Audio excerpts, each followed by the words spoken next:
नमस्कार फ्रेंड्स, मेरे channel homeopathy and health with doctor Anshu में आपका स्वागत है।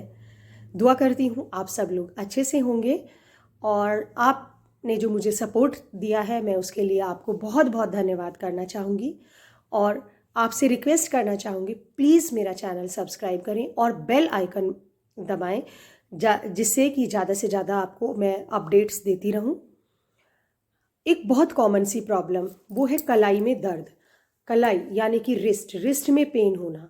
अगर आपकी कलाई में दर्द है, बहुत ज़्यादा है, आप डेली एक्टिविटीज़ करने में भी सक्षम नहीं हैं, अगर आप फीमेल हैं तो आप आटा तक नहीं लगा पा रही हैं, आपको सब्जी छीलने में भी प्रॉब्लम हो रही है, और अगर आप मेल हैं तो आपको ड्राइव करते वक्त या आप गार्डनिंग कर रहे हैं तो उसमें भी आपको प्रॉब्लम आ रही है, तो इसको प्लीज़ आप अनदेखा ना करें। ये एक मेडिकल कंडीशन हो सकती है जिसका नाम होता है टेनोसाइनोवाइटिस।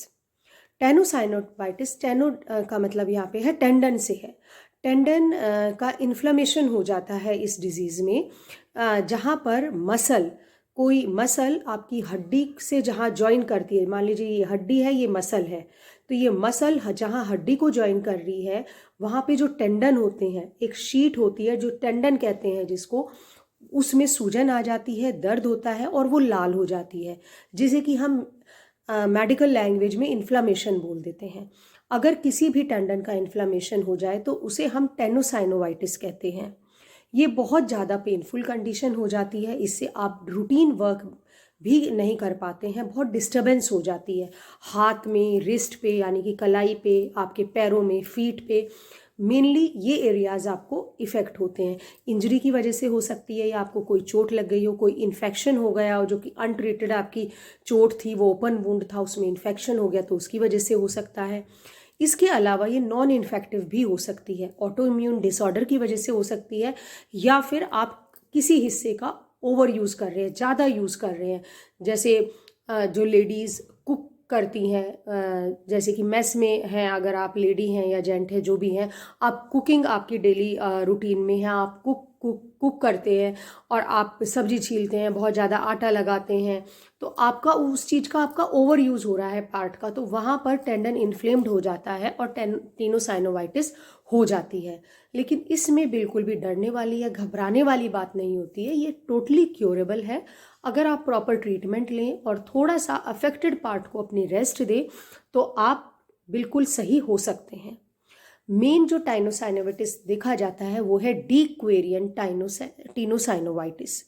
डीक्वेरियन मतलब कि यहाँ का जो हिस्सा होता है रिस्ट का, वो इफ़ेक्ट हो जाता है, और वो अगर हम हिलाते भी हैं तो बहुत पेनफुल हो जाता है।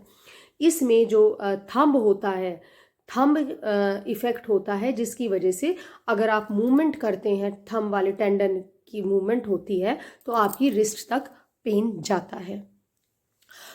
और अगर आप वर्क करते हैं या फिर आप उस साइड हाथ को दबा के मान लीजिए लेट जाते हैं तो आपकी जो प्रॉब्लम है वो और ज़्यादा बढ़ जाती है। तो इस केस में सबसे पहले तो आपको स्टेबलाइज किया जाता है कि जिस पार्ट में, या आपको अगर डीक्वेरियन है तो आप थंब का या रिस्ट का यूज़ कम करें, या फिर थोड़े दिन तक अगर आपको ज़्यादा प्रॉब्लम है तो आप टोटल स्टेबलाइज करें उसको, उसका यूज़ ना करें। अगर किसी भी हिस्से में आपको टेनोसाइनोवाइटिस है, लेग में है, फीट में है, तो आपको उस हिस्से का मोबिलाइजेशन कम करना है। तो इस तरीके से आप अपनी दोबारा से हेल्दी कंडीशन रिज्यूम कर सकते हैं। पेन इस कंडीशन में बहुत ज़्यादा सीवियर होता है, इसलिए आप टाइम रहते ही रिस्ट्रिक्शंस जो हैं अपने ऊपर लगा लें, इमोबिलाइज करें उस पार्ट को। और कुछ मैं होम्योपैथिक मेडिसिन्स बताती हूँ जो कि बहुत ज़्यादा रैपिडली और इफ़ेक्टिवली वर्क करती हैं।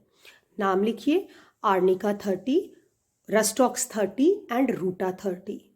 तीनों दवाइयों को लेने से पहले लेने में 5-5 मिनट का गैप रखेंगे आप, और तीनों में से ही 2-2 बूंद हल्के गर्म पानी में दिन में 3 बार रिपीट करेंगे आप, सुबह, दोपहर और शाम, और तीनों मेडिसिन्स के बीच में 5 मिनट का गैप याद से रखें।